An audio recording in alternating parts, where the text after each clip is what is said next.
1975-এর 15 August থেকে 2024-এর 5 August, এই 50 বছর শেখ হাসিনা বাংলাদেশে রাজনীতি করেছেন। শেখ হাসিনার এই রাজনীতিটা ছিল প্রতিশোধ গ্রহণের রাজনীতি। তিনি প্রতিশোধ নিয়েছেন বাংলাদেশের জনগণের কাছ থেকে, তিনি প্রতিশোধ নিয়েছেন বাংলাদেশ নামক রাষ্ট্রটার কাছ থেকে। এই দেশটাকে তিনি স্বাধীন রাখতে চান নাই। দেখেন না, কথায় কথায় বলতো বিদ্যুৎ দিয়েছি, বেশি কথা বললে বিদ্যুতের সব সুইচ বন্ধ করে ঘরে বসে থাকবো। বলতেন এই মোবাইল ফোন দিয়েছে কে?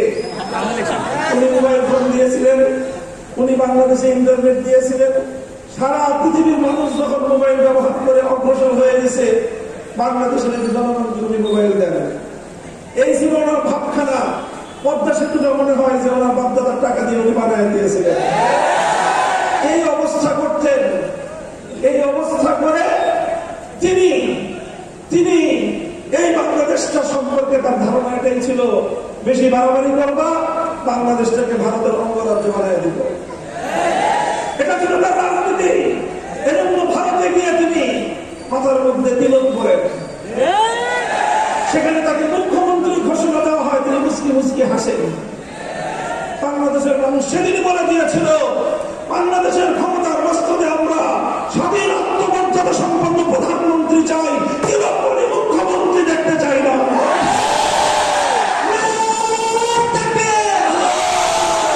এই ছিল শেখ হাসিনার প্রতিশোধের রাজনীতি। শেখ হাসিনার রাজনীতি ছিল বিভাজনের রাজনীতি। 2024 সালের ছাত্র জনতার অভ্যুত্থানের মাধ্যমে তার বিভাজনের রাজনীতি পরাজিত হয়ে বাংলাদেশের মানুষের মধ্যে অভূতপূর্ব ঐক্য সূচিত হয়েছিল। ঐক্য ছিল বাংলাদেশের আগস্ট বিপ্লবের শক্তি। ঐক্যের মাধ্যমে দেশের মানুষ ফ্যাসিবাদকে পরাজিত করতে সক্ষম হয়েছে। ঐক্যটা আমাদের ধরে রাখতে হবে।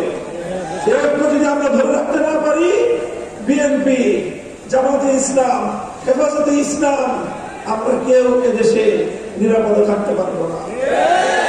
কারণ শেখ হাসিনা শুধু একা নয়, তার পিছনে লুকিয়ে আছে ওই শক্তি যারা বাংলাদেশটাকে স্বাধীন দেখতে চায় না, যারা বাংলাদেশটাকে বিশ্ব দরবারে মাথা উঁচু করা আত্মমর্যাদা সম্পন্ন জাতি হিসেবে যারা দেখতে চায় না। সংগ্রামী সাথী ও বন্ধুগণ, তাই আমরা পরিষ্কার ভাষায় বলতে চাই, অন্তর্বর্তীকালীন সরকারের কাছে আমি দাবি জানাবো, গতকালকে গোপালগঞ্জে যেই ঘটনা সংঘটিত হয়েছে 24 ঘন্টা, আমরা বলতে চাই এদেশের হাজার বছরের ইতিহাস ঐতিহ্যকে সামনে রেখেই বাংলাদেশের সংবিধান তৈরি হওয়া উচিত। কাজেই 71-এর বিজয়ের কয়েক মাসের মধ্যে আমাদের বিজয় চিন্তাই হয়েছিল 2024 সালের আগস্ট বিপ্লবের পর, যেটাকে এদেশের তরুণ প্রজন্ম দ্বিতীয় স্বাধীনতার যুদ্ধ বলে আখ্যায়িত করছে। এই দ্বিতীয় স্বাধীনতার পর আজও আবার সেই পরাজিত শক্তি পেছন দরজা দিয়ে আমাদের পিঠে ছুরিকাঘাত করবার চেষ্টা করছে। আমরা শান্তির জয়গান গাইছি, আমরা সম্প্রীতির কথা বলছি, আমরা ক্ষমার কথা বলছি, অথচ গতকালকেও গোপালগঞ্জে বিরোধী দলের নেতা কর্মীদের উপর হামলা চালিয়ে আওয়ামী ফ্যাসিবাদী স্বৈরাচারী দুঃশাসনের শক্তি এখনো আমাদের ভাইদেরকে হত্যা করছে।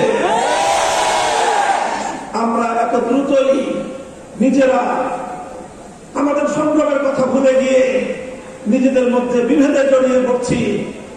আমি সকল রাজনৈতিক দলগুলোকে বলবো, যারা ফ্যাসিবাদ বিরোধী সংগ্রামে ছিলেন, আন্দোলন করেছেন, 15 বছর পর্যন্ত রাতের বেলায় বাসায় ঘুমাতে পারেন নাই, কোনদিন ধান খেতে, কোনদিন জঙ্গলে, কোনদিন নৌকায়, নদীর মাঝখানে গোলামী জীবন আপনাদেরকে যাপন করতে হয়েছে।